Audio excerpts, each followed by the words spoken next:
Rugby league legends often share old stories of competing for their country, but few involve stories of survival. For New Zealand's longest living Kiwis player, Ray Cranch, his first success wasn't on the footy field, but on the battlefield preparing for World War II. When the war did start in '39, my fellow apprentice at Charles Davey and Sons in Kaiwa Pass went over to Ponsonby Drill Hall, added a couple of years to our ages and joined the territorials. I had made my mind up before we went, and I'd spoken to my friend Russell Gribble, who finished up as an officer in the 3rd Division in the Pacific. And I wasn't going to be in the infantry. I wasn't going to be in the Air Force. I had a brother in the Air Force. I wasn't going to be in the Navy.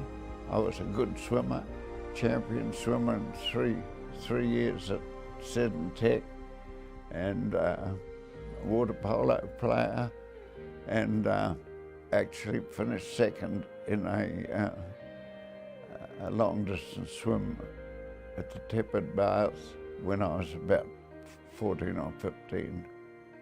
And the only other thing was the artillery. Cranch's recollection of the war and seriously close calls are still so clear for the 98-year-old. The many experiences only giving him determination to live the rest of his life to the fullest.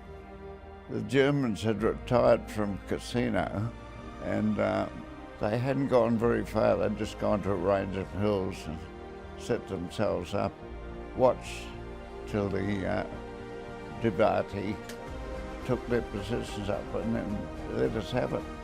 And I lost a few good friends on that day, 6th of June, which was D-Day, of course. And but the most embarrassing thing was that I was lying in this bloody slip trench with shells bursting all around me, and I'm screaming, "I'll be good. If I can get out of this, I promise I'll be good." So you can imagine what sort of state you're in. Serving alongside his countrymen became part of Cranch's DNA. He stayed true to his word, channeling his passion to rugby league, playing for Auckland before officially becoming a Kiwi representative in 1951 and, ironically, swapping weapons for the black jersey for his return to England and France. And I nearly fainted, nearly fell into the fireplace.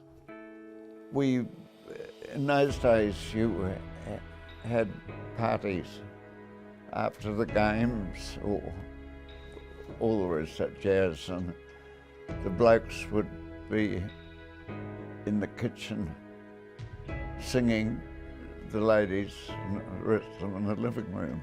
And I didn't give myself a dog show. And a friend of mine, Alf Broadhead, who was a PR man, we had to come to the Carnival Park to get checked in the morning. He said, "Boy, you're lucky." I said, "You don't have to tell me." Yes, no.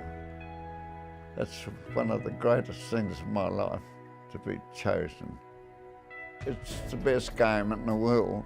It gives you free movement. I'm not going to say that it's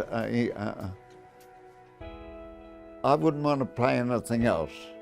I watched Union naturally to see how Auckland and the Crusaders and the Hurricanes and all the rest of those, how they get on.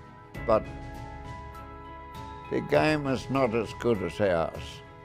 And it's a freer game, if I can put it that way. Well, I think it gives you a kick. You know, I've played with some good players and been very fortunate to know a lot more.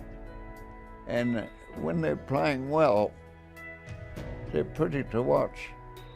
pretty to watch. His playing days soon came to an end, but rugby league held a firm grip on Cranch.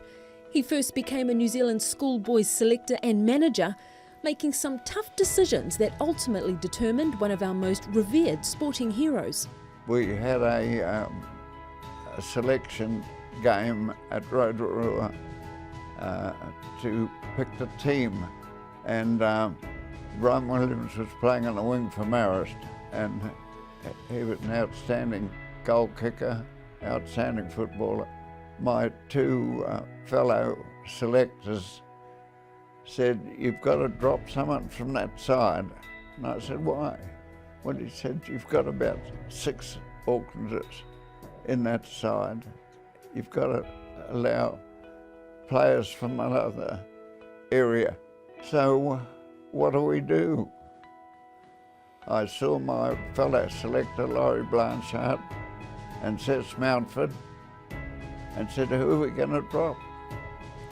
And they said, "Well, there's only one bloke that's sort of outstanding that we can do without," and that was Brian Williams.